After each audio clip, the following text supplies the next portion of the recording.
अपने सभी श्रोताओं के लिए मेरा प्यार भरा नमस्कार। आज हम आपको अपने इस चैनल के माध्यम से जम्बू द्वीप के बारे में कुछ थोड़ा-सा बताने का प्रयास करेंगे। जम्बू द्वीप कभी संपूर्ण भारतवर्ष हुआ करता था। जम्बू द्वीपे भरतखंडे आर्यावर्त देशांतर्गते, जो ये कहा जाता है और आज भी जिसको संकल्प के रूप में हमारे पंडित लोग घरों में किसी भी शुभ कर्म के अवसर पर जब कलावा बांधते हैं तब इस मंत्र का उच्चारण करते हैं। ये बड़ा गंभीर चिंतन देने वाला मंत्र है जो हमारे गौरवशाली इतिहास की ओर हमको लेकर के चलता है। तो ये जो आज का आपको यूरोप और एशिया दिखाई देता है, यही कभी जम्बू द्वीप हुआ करता था। आज घट करके छोटा सा जम्मू क्षेत्र रह गया, उसका एक निशान मात्र। जम्मू को जब आप बोलते हैं कश्मीर के साथ में, तो तब समझिए कि आप संपूर्ण यूरोप और एशिया की बात कर रहे हैं, जो इतना बड़ा विशाल साम्राज्य हुआ करता था। और ये बहुत पुरानी बात नहीं है, ये अभी 2081 साल पहले जो हमारे राजा विक्रमादित्य हुआ करते थे, जिनके नाम से विक्रमी संवत चलता है, ये उनके शासन काल में भी यहाँ से वहां तक भारतवर्ष का राज्य हुआ करता था। कितने प्रतापी राजा थे हमारे, कितनी शानो शौकत थी उनकी, ये बात विचारणीय है और बहुत ही गंभीरता के साथ विचार।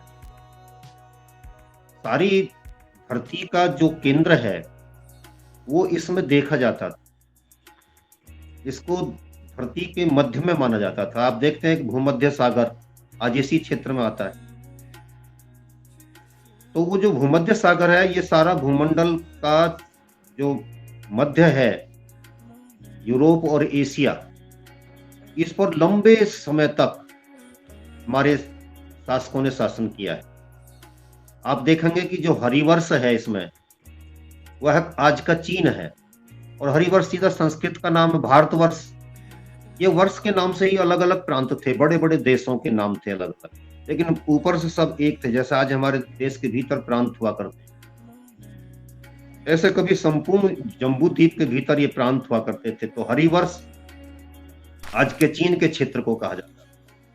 और इलावर्त जो आज का मंगोलिया क्षेत्र है, यहीं से निकल करके मंगोल जाति इधर उधर को चली थी।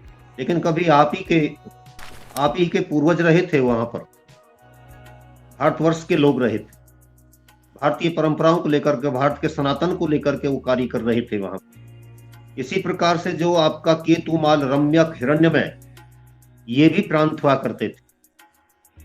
जो आज का कजाकिस्तान और ताजिकिस्तान और उधर से आगे आपका रूस, सारा क्षेत्र जितना भी ये सब होता था, भद्रास्व इसी में हुआ करता था।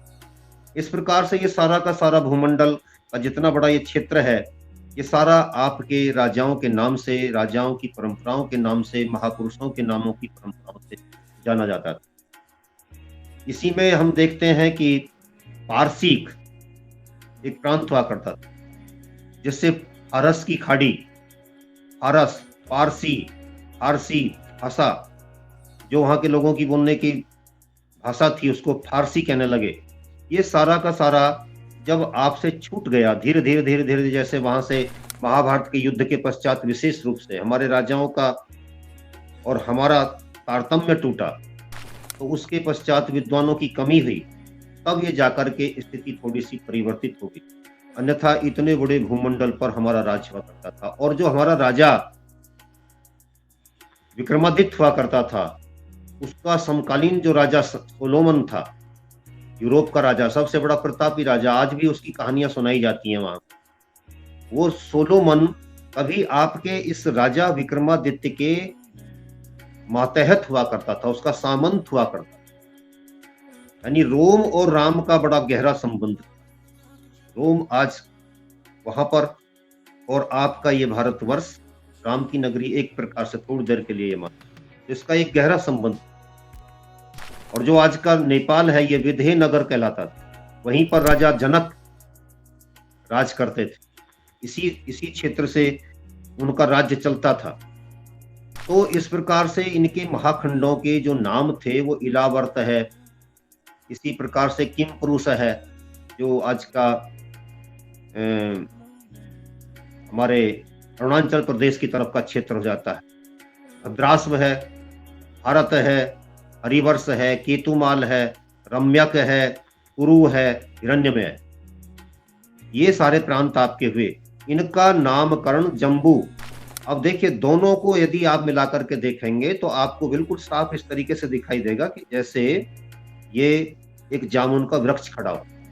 इसलिए इसको जम्बू द्वीप कहते थे, जम्बू की आकृति का सा बना हुआ। तो ये जानकारी थी हमारी आज आपके लिए जम्बू द्वीप के बारे में। और जम्बू द्वीप जो कि कभी भारत का ही एक विशाल स्वरूप हुआ करता था, उसको आज हम चाहे जिस रूप में मान लें, जान लें, लेकिन ये का अतीत भारत का अतीत है, भारत के आर्यों का अतीत है, भारत की आर्य परंपरा का अतीत है, सनातन का अतीत है। अपने इस अतीत से जुड़िए, समझिए इसको, और अपने महापुरुषों के गौरव को समझने का प्रयास कीजिए, उनकी परंपराओं को समझने का प्रयास कीजिए कि वहाँ तक कितने भूमंडल पर राज्य किया करते, और इन सबको जोड़ करके मानवतावाद का प्रचार और प्रसार किया करते। ये सबसे बड़ी बात। ये विशेष जानकारी हमने आपको जम्बू द्वीप के बारे में देने का प्रयास किया।